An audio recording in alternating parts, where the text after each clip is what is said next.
Thanks for joining us here for your Thursday night update. We've got a developing winter storm set to impact our region this weekend. That's what this entire video is going to be about, what we expect out of this. You can see, according to this forecast model run, showing widespread snow for us in the early morning hours on Saturday.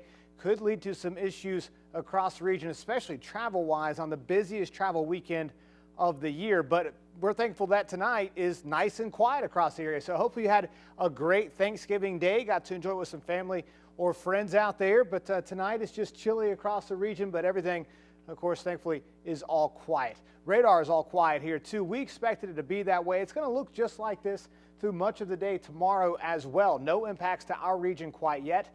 The developing winter storm is still in the Pacific Northwest. In fact, this is one of two systems that will slide across our region over the next 24 to 36 hours, producing that snowfall. The majority of that will fall Friday night on into the day of Saturday, but Sunday we could still see some issues on the roadways because of melting snow and then refreeze with temperatures diving after the system moves out.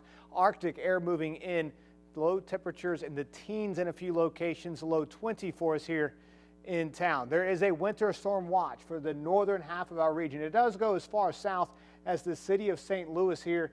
And again, for everybody else to the north, it remains in effect. The watch, just a watch right now, could be upgraded to a warning when we get closer to this. We expect it to be upgraded to a warning, especially the northernmost counties over the next 24 hours or so. We could also see winter storm advisories being upgraded and issued a little bit further down to the south. Really just depends on what we expect is going to happen with the cold air. So let's look at that in a little bit more detail here. This particular forecast model shows the temperatures. It's also going to show the precipitation. In fact, I can go ahead and pull that up for you full screen so you can see it a little bit easier across the area. And again, here for us, 10 o'clock Friday night, that's when this is starting.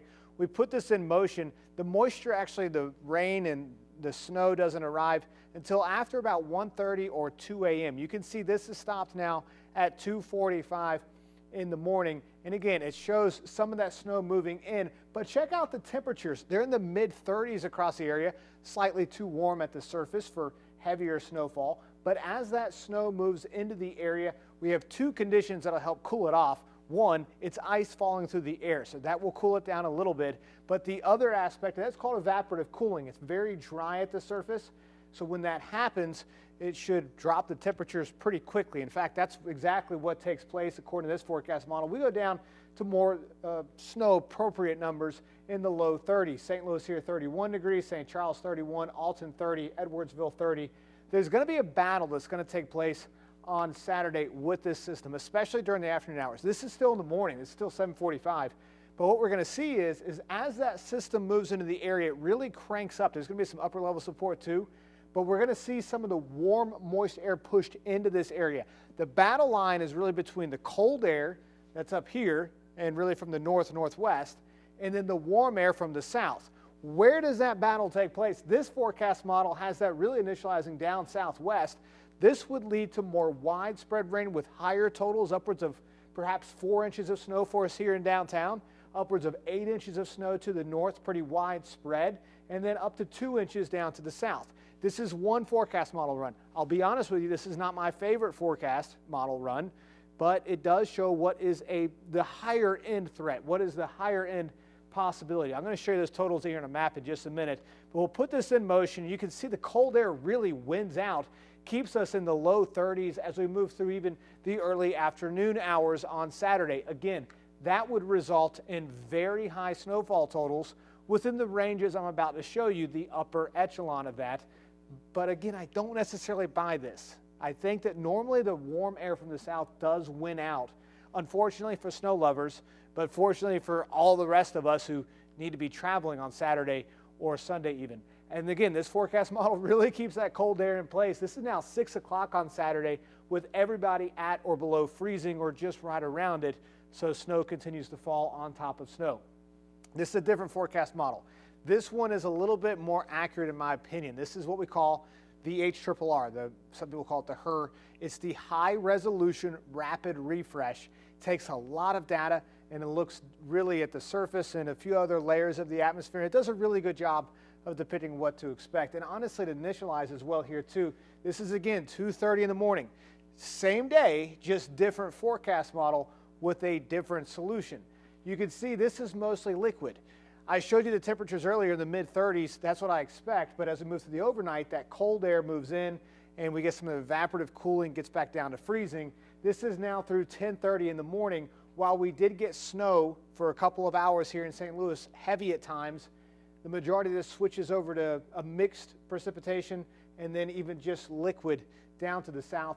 More snow up to the north. As I push this forward, this forecast model actually has more widespread rain across the area.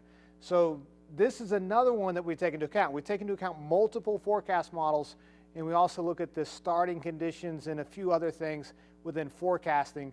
But all of that led us to this type of an output. We really looked into what we believe will happen, how much snow is going to happen, where the cold air is going to win out for sure, which is really in the northernmost counties, and then what does that translate into snowfall totals.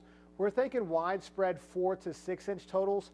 If that first one were to happen, you'd see all these shift southward. So that first forecast model that had a lot more widespread snow, which held on longer. And you'd also see the upper range, so 4 inches for places like St. Louis, and then up to 2 inches for places down to the south, and the location down towards Farmington, and really just all across in Perry County here, Randolph County, up to about 2 inches there. But it would be the upper range if that cold air really won out. I don't think that's what's going to happen. Gary actually made this graphic this morning with these totals on here, and I think this is about perfect.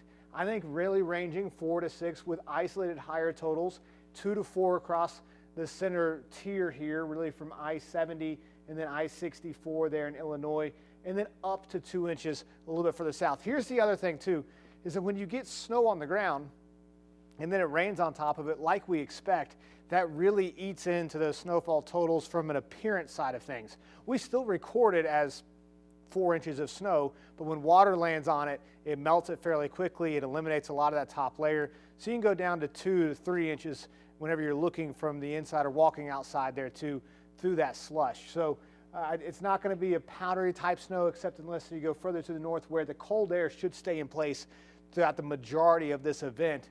The warm air is going to override that cooler air fairly quickly, and then that will retreat. That freezing line will retreat northbound. So again, this is what we expect for us here across the area. We've been looking at a lot of forecast data, and I mean dozens of forecast models and updates over the past, really since Monday, but this is the most confident that we can be right now at this point. And I feel honestly, I feel pretty confident with this output here and what we expect. So travel impacts, of course, Saturday and Sunday, very busy travel days now on the other side of Thanksgiving. So we could see snow-covered roads through the north, slushy with ice. There still will be ice spots, especially be very careful on bridges and overpasses. We always say that, but the thing is that you can be driving along and then suddenly get on that bridge and overpass and hit that ice, and it could be an issue very quickly. So again, be very careful.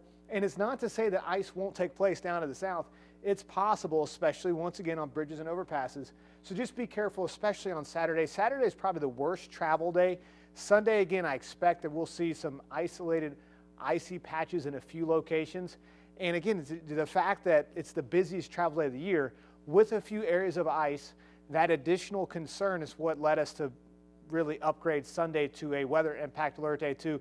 Plus, we have people driving through the region who simply are not used to it. Maybe driving back down south are not used to any type of snow or ice. So be very careful. Plenty of room between you and any vehicles in front of you. And if you can just stay at home, just stay at home. Besides, it's going to be cold anyways, Saturday and Sunday. So again, driving-wise, the snow-covered roads, those will be up to the north. The Sunday refreeze, I kind of mentioned all of that, went over that in pretty good detail there. Flying-wise, if you got a flight scheduled for Saturday or Sunday, pay very close attention to the apps there at the airport with your specific flight information. They can change quickly.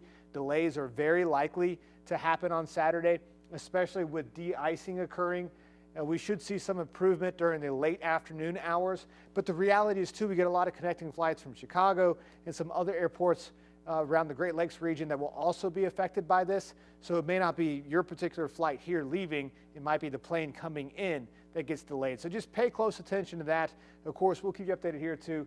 Sunday could be some de-icing there as well as we move through the day. But here's your 7-day forecast. Again, the big key here, the 2 red days, the weather impact alert days for Saturday and Sunday.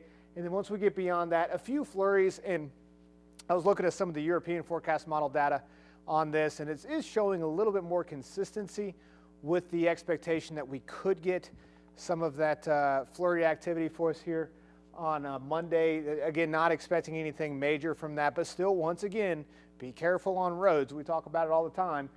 Temperatures slowly rebound. Arctic air basically stays in place for us the start of the week, but we'll be in the low to mid 40s by Thursday. Okay, so back to this. I do want to hit this one more time.